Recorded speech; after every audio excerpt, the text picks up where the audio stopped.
बिस्मिल्लाहिर्रहमानिर्रहीम। शुरू अल्लाह ताला के नाम से जो बड़ा मेहरबान और नहायत ही रहम करने वाला है। 2-3 जुमों से लगातार आप हज़रात के साथ प्यारे नबी हज़रत मोहम्मद रसूलुल्लाह सल्लल्लाहु अलैहि वसल्लम के इखलाक़े हुस्ना के मुताल्लिक़ गुफ्तगू हो रही थी।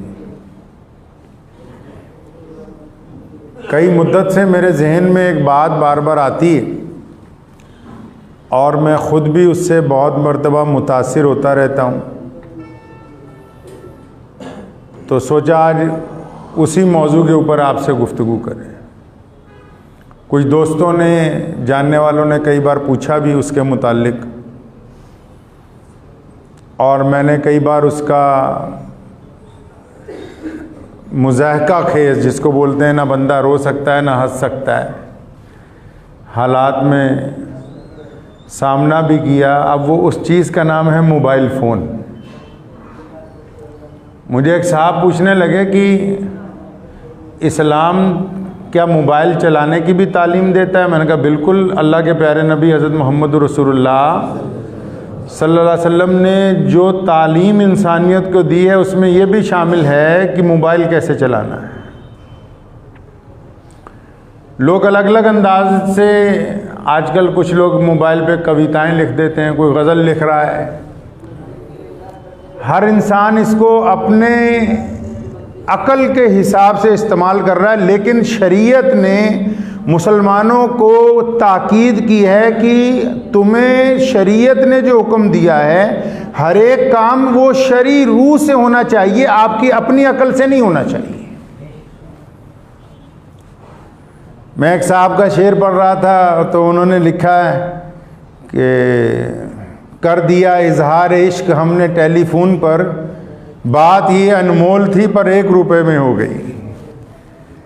तो हर बंदा अपने हिसाब से, लेकिन मुसलमानों के ऊपर शरीयत ने ये पाबंदी आयद की कि आप जो काम करेंगे उसको अल्लाह और उसके रसूल के हुक्म में पहले देखना होगा। मोबाइल की मुझे एक बात बड़ी पसंद आई कि बनाने वाले ने जब उसको बनाया, आपको ज़रा मोबाइल टेलीफोन की भी थोड़ी सी हिस्ट्री बता दूं।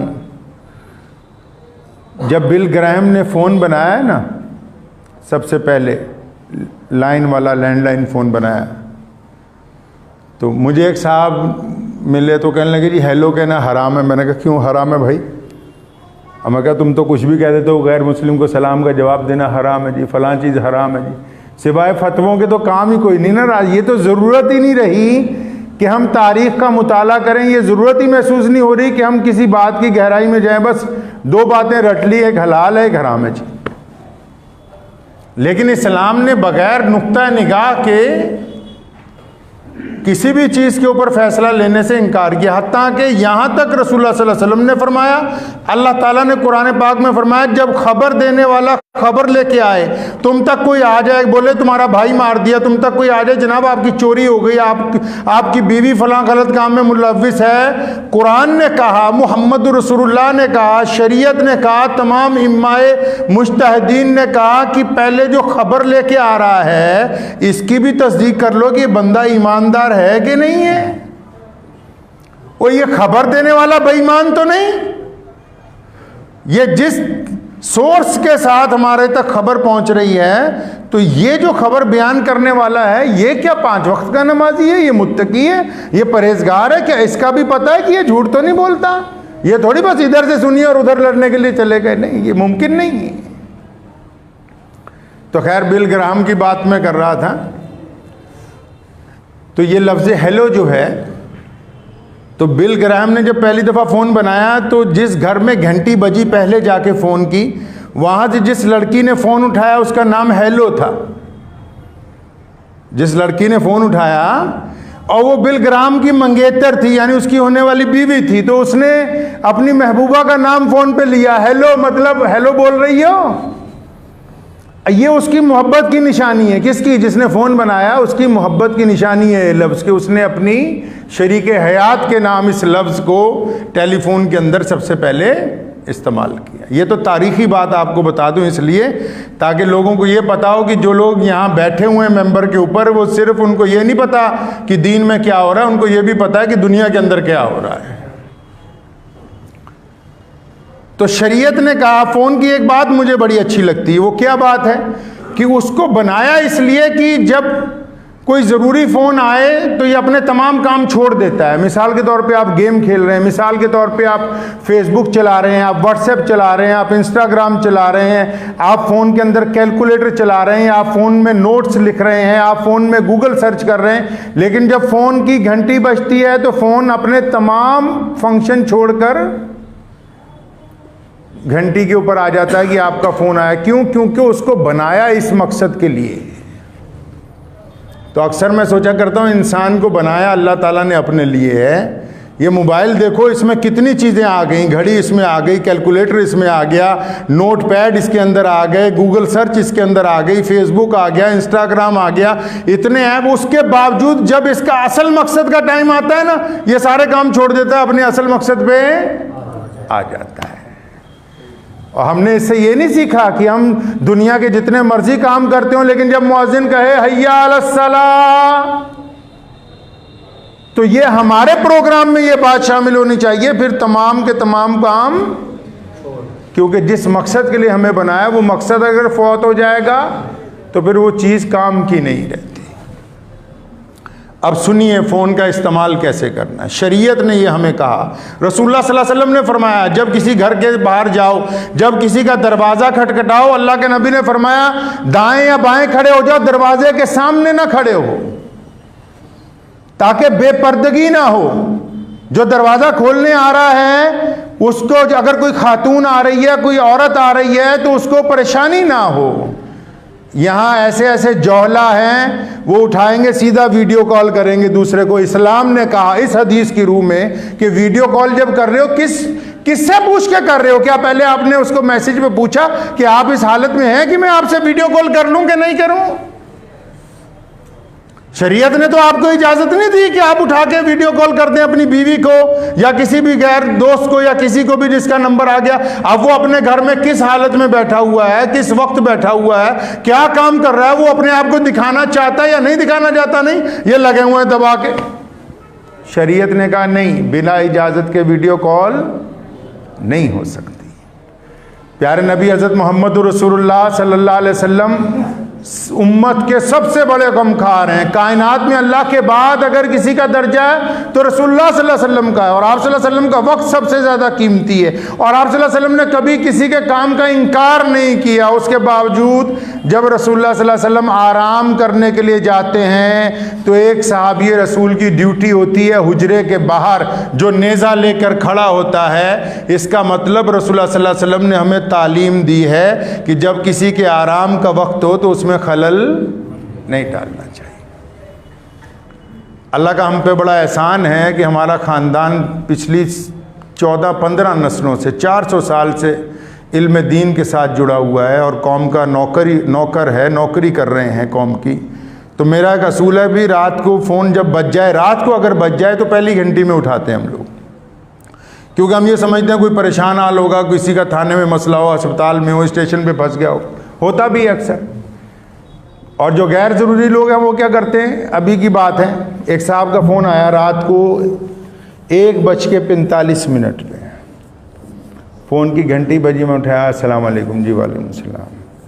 तो उस्मान भाई वो आपसे ये पूछना था कि एक मस्जिद का संगे बुनियाद रखाना है, टाइम चाहिए। अब मैं ना हंस सकता हूँ, ना रो सकता हूँ, ना अगले को डांट सकता, ना कुछ। मैंने गाड़ी देखी इत्मीनान से, मैं कहा जी अभी रखवाना है, अभी रखवाना चाहते हैं तो आप अंदाज़ा लगाएं कि बैठे होंगे कहीं इकट्ठे होके मशवरा करते करते 2 बज गए। तो उन्होंने कहा नहीं अभी पूछ लो भाई। एक साहब का फ़ोन आया मुस्तकीम भाई को रात को 1:30 बजे। हमारे यहाँ असूल है, मैंने फिर बता रहा हूँ कि रात को किसी का फ़ोन आ जाए इसलिए उठाना है कि अक्सर लोग परेशानी में ही फ़ोन करते हैं, कोई रात का मतलब यही होता है फ़ोन का। अब 1 बजे फ़ोन कर रहा है, अस्सलाम वालेकुम। जी वालेकुम सलाम। कि जो भाई मैंने सोचा राशन कार्ड बनवाना था, आपसे पूछ लूँ। आप अंदाज़ा लगाइए भी रात को 1 बजे राशन कार्ड बनवाना है, ठीक है, नौकरों की भी कुछ रियायतें होती हैं। अगर कोई कौम का नौकर है तो उसके साथ भी शरीयत ने कोई रियायतें दी होंगी कि अगर इमरजेंसी पड़ जाए तो रात को 2 बजे उठा के खड़े कीजिए। इस्लाम ने मोबाइल को चलाने के तरीके हमें दिए। इस्लाम ने कहा कि अगर एक मस्जिद बनाओगे और एक किसी गरीब को कपड़ा पहनाओगे, कहीं पानी का कुआं फैलाओगे, बनाओगे, फरमाया जब तक वो इस्तेमाल होता रहेगा तुम्हें सवाब मिलता रहेगा। इसी तरह मोबाइल पर शरीयत ने कहा कि जो लोग गंदी फिल्में, गंदे गाने उनको शेयर करेंगे, दूसरों तक पहुंचाएंगे, वो जब तक आगे जाते रहेंगे, जितनी अय्याशी वो करेंगे उनके हिस्से का गुनाह आपके खाते में भी लिखा जाएगा। कौन कहता है कि शरीयत नहीं कहती मोबाइल कैसे इस्तेमाल करना है? शरीयत ने जिंदगी का कोई हिस्सा ऐसा नहीं छोड़ा जिसमें इंसानों को तालीम ना दी हो कि कौन सी चीज कैसे इस्तेमाल करनी है। व्हाट्सएप के ऊपर एक ऑप्शन आती है, उसका नाम है स्टेटस। स्टेटस समझते हैं? अंग्रेजी में शब्द है, एक स्टेटस लफ्ज है, और अगर उसका उर्दू तर्जुमा करें तो उसका पता लगता है औकात, हैसियत। स्टेटस का अगर देसी जुबान में तर्जुमा करें ना, आप कहते तेरी क्या औकात है, मतलब तुम्हारा क्या स्टेटस है। अब कोई नाचने वालियों की तस्वीरें लगा रहा है, कोई गंदे गाने लगा रहा है, यानी आप दूसरे को बता रहे हैं भी हमारा स्टेटस तो ये है, देख लो। आप क्या समझते हैं कि वो सिर्फ स्टेटस इसलिए उसने बना दिया कि बस आप उसमें जो मर्जी चढ़ा दें? वो इसलिए बनाया ताकि दूसरा बंदा उसको देख के ये अंदाजा लगा सके कि आप कैसे हैं। वो स्टेटस की ऑप्शन इसलिए मोबाइल वाले ने बनाई है ताकि जिन लोगों के पास आपका नंबर है वो ये समझ सके इस बात को कि भाई ये बंदा कैसा है, ये ईमानदार है, दीनदार है, बेईमान है, गुंडा है, अय्याश है, रियाकार है, कैसा है ये बंदा। अब हम बताते हैं उसको। फिर जो दयानतदार हैं, ईमानदार हैं, वो अल्लाह और रसूल की बातें लगाएंगे। जिनको ज्यादा फिल्में देखने का शौक है वो अपनी फिल्में लगाएंगे। जिनको फाहिशा औरतें दिखाने का शौक है वो गंदी चीजें लगाएंगे। तो बताते हैं कि ये हमारी औकात है जनाब। आप क्या समझ रहे हैं कि शरीयत ने यह तय नहीं किया? शरीयत ने कहा कि मुसलमान को अपनी हैसियत पाकीज़ा रखनी होगी। शरीयत ने कहा मुसलमान को अपना स्टेटस पाक रखना होगा। शरीयत ने कब कहा कि शरीयत ने कह दिया कि आप जो मर्जी स्टेटस लगा लें? नहीं, बल्कि हुक्म दिया गया शरीयत में कि मुसलमान का मेयार, मुसलमान की हैसियत इस्लाम के मुताबिक होनी चाहिए। दीनदार लोगों की सुन लो, और सुबह फजर में ही फ़ोन करने लगेंगे दूसरों को। अब जो नहीं उठा रहा अपने पास से बैठे फतवे दे रहे हैं कि अच्छा फजर में उठाया नहीं फ़ोन, सो रहा होगा ये मौलवी। अल्लाह अकबर। रसूलुल्लाह ने फरमाया सबसे बड़ा कुफर बदगुमानी है। प्यारे रसूल ने फरमाया सबसे बड़ा कुफर क्या है जी? बदगुमानी है। अपने पास से ही अंदाज़ा लगा लो कि जी इनका मोबाइल सुबह के वक्त ऑन नहीं था, लगता फजर में सो रहे होंगे। तुम्हें ये इख्तियार किसने दे दिया कि आप अपनी तरफ से ये बात मोबाइल के जिम्मे से तय कर लें कि कौन सुबह को जाग रहा है, कौन सो रहा है? हजारों लोग हैं जो फोन का इस्तेमाल रात को करते ही नहीं, उनके फोन एक तरफ पड़े रहते हैं घरों में। तो शरीयत ने तो हमें कहा अब हम किसी को फोन कर रहे हैं, मेरे साथ तो अक्सर ऐसा ही होता है। अब किसी साहब का फोन आ रहा है, अब हम तकरीर कर रहे हैं, अगले ने 5 फोन कर दिए और सोचेगा यार पता नहीं ये मौलवी अकड़ ही रहा, फोन ही नहीं उठा रहा। भाई ये अकल नहीं दी अल्लाह करीम ने। शरीयत ने सिखाया नहीं किसी के घर का दरवाजा खटखटाओ, नहीं आ रहा दोबारा खटखटाओ, नहीं आ रहा तिबारा खटखटाओ, नहीं आ रहा तो चले जाओ फिर दोबारा आना।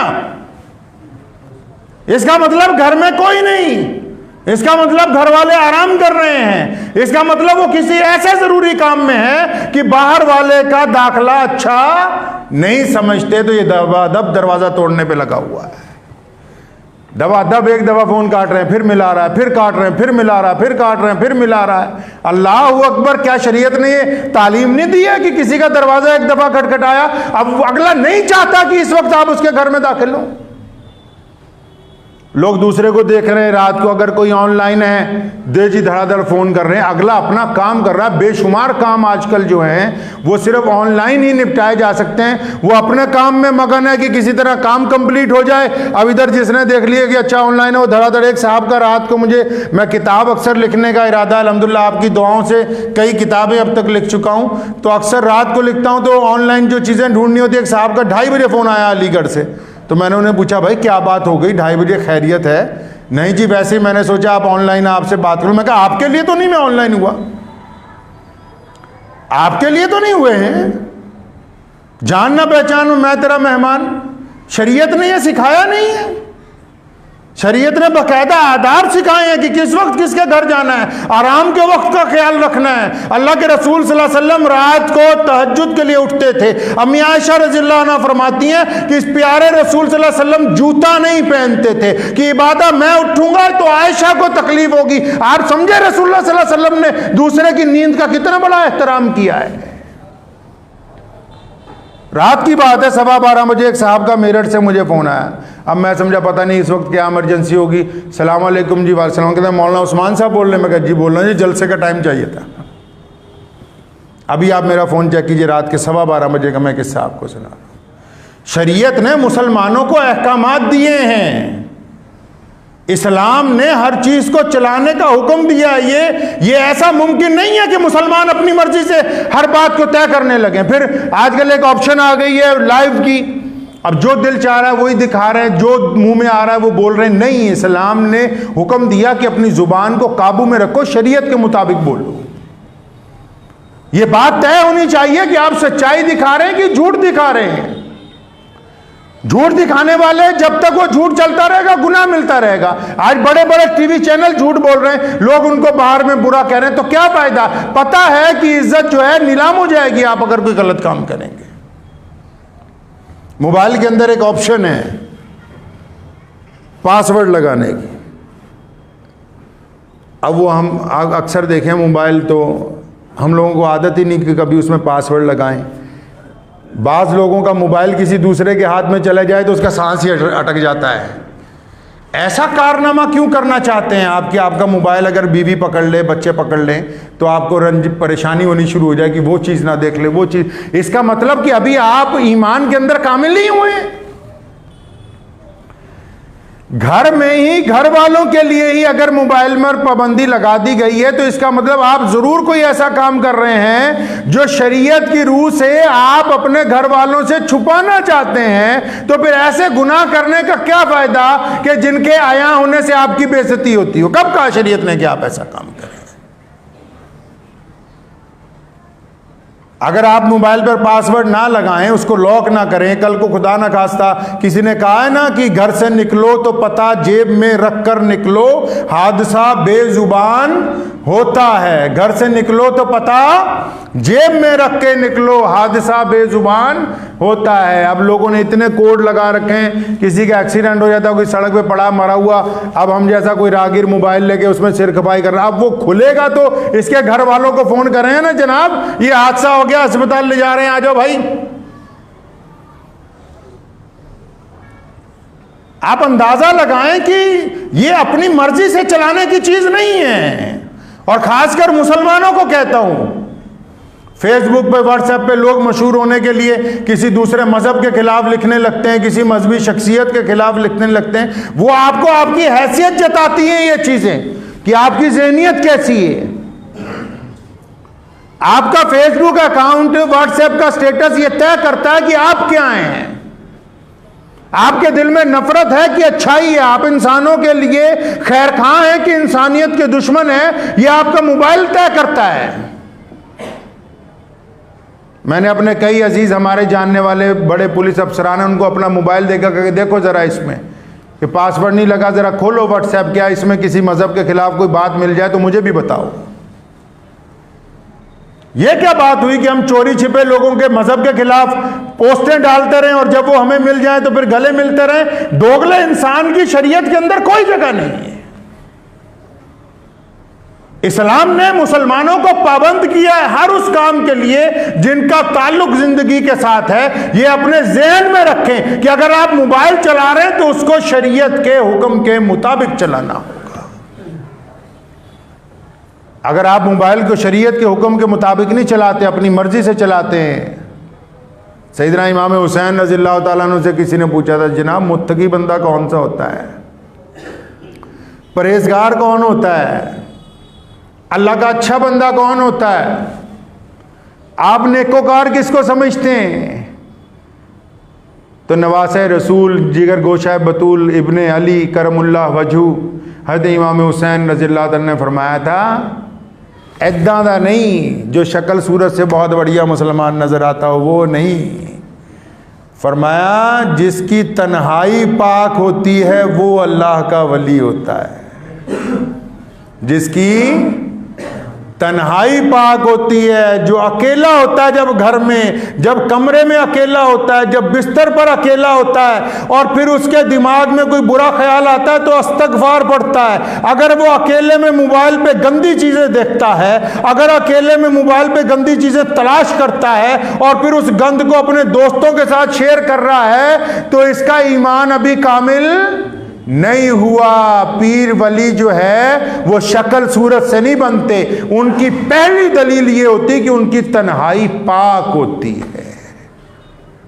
जरूरी तो नहीं है भी वली बनने के लिए पगड़ी सिर पे बांधी हो, वली करने के लिए चिट्टे कपड़े पहने हो, वली की लंबी दाढ़ी हो, ये जरूरी तो नहीं है।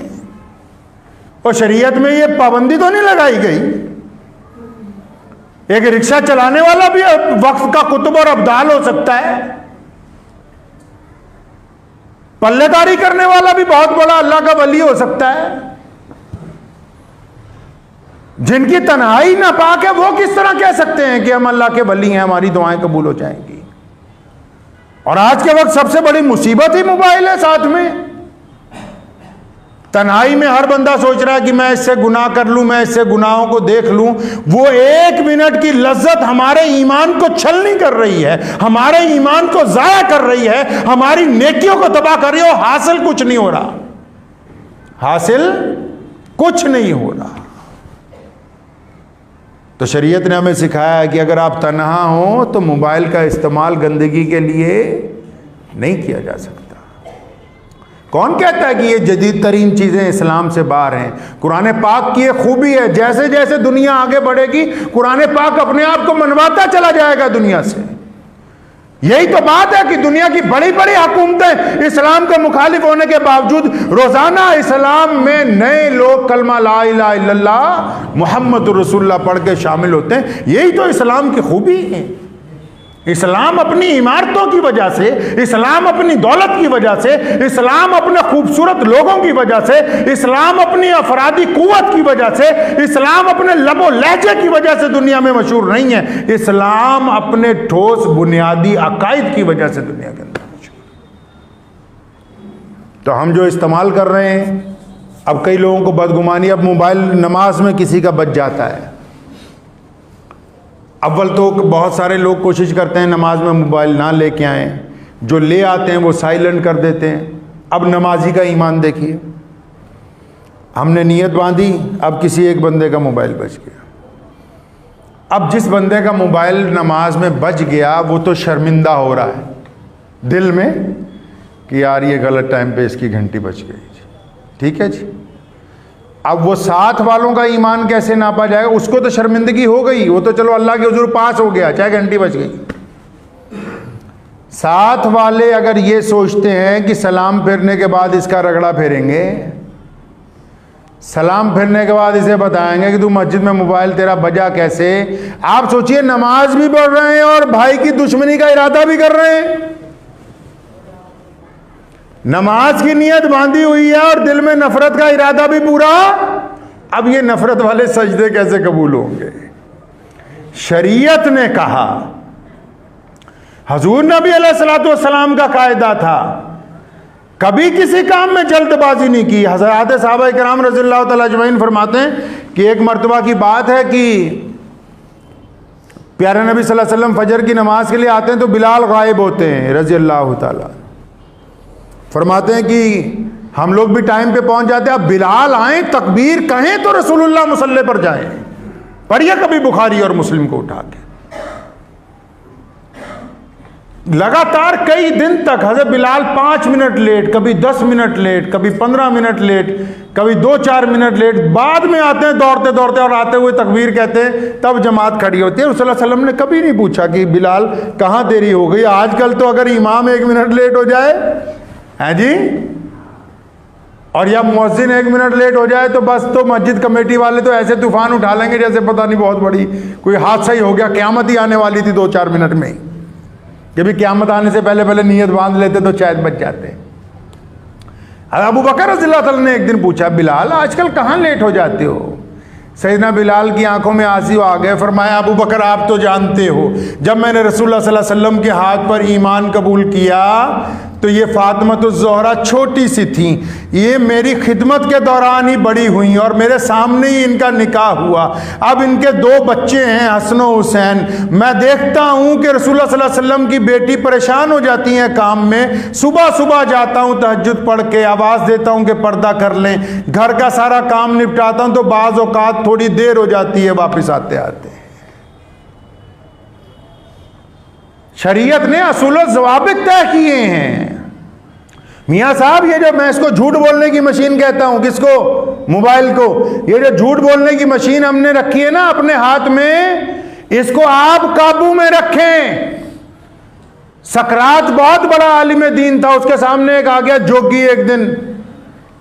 उसने सकरात को देखते ही कहा, कहता यार तेरे होंठ ऐसे लगता है जैसे तू झूठ बोलने वाला है। जितने चेले थे खड़े हो गए मारने के लिए। कहता ये कैसे कह सकता है? कहता यार तेरे सिर की बनावट ऐसी लगती जैसे तू बगावत करने वाला है। कहता यार तेरे हाथ देख के ऐसा लगते हैं जैसे ये किसी डाकू के हाथ हों। तो वो हंसते रहे, उसको कुछ इनाम दिया, चले गए। चेलों ने कहा जनाब आपकी बुराई भी करता रहा। फरमाया नहीं, ये जिस्म की जो लबो लहजे हैं, जिस्म की जो शनाख्त अल्लाह ने बनाई है उसके मुताबिक बता रहा था कि ये ऐसे होंठ तो फलां के होते हैं, ऐसा सिर फलां का होता है, लेकिन ये मेरे कमालात को नहीं देख सका। मैंने अल्लाह और उसके रसूल के हुक्म के मुताबिक झूठ बोलने वाली जुबान और होठों को अपने काबू में करके नेकी के रास्ते पर लगा दिया। ये उस चीज को नहीं देख सका कि ये सही कहता है कि इसका सिर ऐसा है कि ये बगावत कर सकता है, लेकिन मैंने अल्लाह और उसके रसूल के मुताबिक इसको रसूलुल्लाह का वफादार बना दिया। ये इस कमाल को नहीं देख सका कि ये हाथ वाकई इस साख्त के बने हुए हैं कि ये जुल्म कर सकते थे। मैंने अल्लाह और उसके रसूल के हुक्म के मुताबिक इसको इत्तबा और फर्माबरदारी करने वाले बना दिया। तो ये अगर मशीन बनी गई है फ़ायदे के लिए, तो अगर आप चाहेंगे तो इसको फ़ायदे के लिए इस्तेमाल करें। आपकी मर्जी है कि इससे अब सदका जारिया करना है या गुनाह करने हैं। दबादब कोई नमा बंदा मोबाइल खरीद लेता है ना, मल्टीमीडिया आजकल आए, वो सोचता है जितने मैसेज हैं सारे उस्मान भाई को भेज दो, पता नहीं इन्होंने पढ़े होंगे कि नहीं पढ़े होंगे। 1 मैसेज, 2 मैसेज, 4 मैसेज, 500 मैसेज एक एक बंदा भेज रहा है। अल्लाह के बंदे, ये तमाम चीज़ें शरीयत की रूह से अगर आप इस्तेमाल करेंगे तो आपका भी फ़ायदा है, दीन का भी फ़ायदा है, सेहत का भी फ़ायदा है और आपके स्टेटस का भी फ़ायदा है। लोगों को ये पता लगेगा कि आप कैसे हैं। और अगर आप इसको अपनी मन मर्जी के साथ चलाएंगे तो पहले तो आपका नुकसान है ज़ाती तौर पर, दुनिया का नुकसान है, फिर आखिरत का नुकसान है। ये खाते बंद नहीं होने वाले हैं। जो नापाक खाते, जो कई लड़के लड़कियां बने हुए हैं फेसबुक के ऊपर, ये खाते बंद नहीं होने वाले हैं। क़यामत वाले दिन वबाल बन के गले में लटक जाएंगे। तो बिल्कुल इस बात को तय रखें कि जदीद तरीन दौर की जो भी चीज़ें हैं वो शरीयत से बाहर बिल्कुल नहीं है। अगर मोबाइल भी चलाना है तो सीखें शरीयत ने मोबाइल चलाने के लिए कैसे फरमाया। शरीयत ने कहा कि अगर मोबाइल चलाना है बिला वक्त किसी को फ़ोन ना कीजिए। शरीयत ने कहा कि अगर कोई फ़ोन नहीं उठा रहा तो रुक जाइए, थोड़ी देर बाद फ़ोन कीजिए। शरीयत ने कहा कि किसी को वीडियो कॉल करनी है तो पहले मैसेज करके पूछें कि आपसे वीडियो कॉल हो सकती है कि नहीं हो सकती। शरीयत ने कहा कि स्टेटस जो लगाना है अगर आप दीनी तौर पर लगाएंगे तो आपकी शनाख्त दीनी होगी, बेईमानी के तौर पर लगाएंगे, अय्याशी का लगाएंगे तो आपके जिम्मे गुनाह डाल दिया जाएगा। शरीयत ने कहा है कि अगर आप बुरी चीजें शेयर करेंगे तो लोगों के दिलों को नुकसान पहुंचेगा, आप अच्छी बातें शेयर करेंगे तो आपके खाते के अंदर नेकी लिखी जाएगी। शरीयत ने कहा है कि आप अपनी फेसबुक अकाउंट के जरिए लोगों के दिलों को तकलीफ पहुंचाने के लिए किसी मजहब के खिलाफ लिखेंगे तो आप गुनहगार होंगे। शरीयत ने कहा कि अगर आप फेसबुक के जरिए लोगों को राहत पहुंचाने की बात करेंगे तो आपको इसका फायदा होगा इंशाअल्लाह। तो करेंगे इंशाअल्लाह। ये मुसीबत तो सबकी जेब में है कि नहीं? तो इससे बच के इसको दीन की तरफ लगाएं। दुआ कीजिए अल्लाह ताला मुझे भी और आप सबको भी इन बातों के ऊपर अमल की तौफीक अता फरमाए। व आखिर दावन अल्हम्दुलिल्लाहि रब्बिल आलमीन।